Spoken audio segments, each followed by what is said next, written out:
মালয়েশিয়ার অর্থনীতি বর্তমানে শক্তিশালী প্রবৃদ্ধির পথে এগিয়ে চলেছে।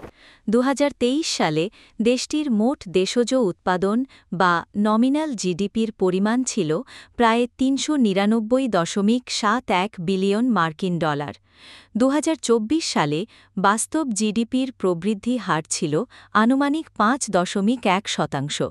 সর্বশেষ পাওয়া তথ্য অনুসারে ২০২৫ সালের তৃতীয় প্রান্তিকে মালয়েশিয়ার অর্থনীতি আরও গতি পেয়ে ৫.২% হারে সম্প্রসারিত হয়েছে। এই ধারাবাহিক সাফল্যের কারণে দেশটি ২০২৫ সালের প্রবৃদ্ধির পূর্বাভাসের উচ্চ সীমার দিকেই রয়েছে।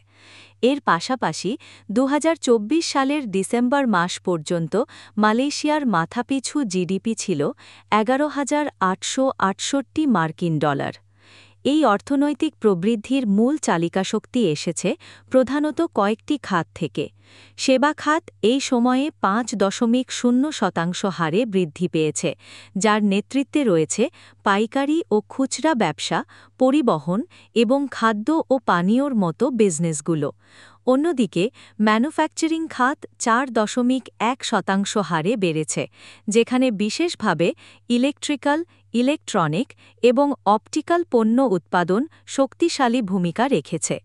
এছাড়াও নির্মাণ খাত দারুণভাবে ১১.৮% বৃদ্ধি পেয়েছে এবং পূর্বের সংকোচন কাটিয়ে খনিজ ও কোয়ারিং খাতও ৯.৭% হারে বৃদ্ধি লাভ করেছে।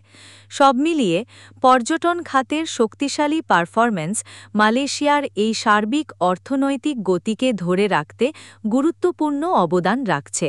তাই মালয়েশিয়া হতে পারে বিদেশিদের জন্য বিনিয়োগের দারুণ একটি দেশ।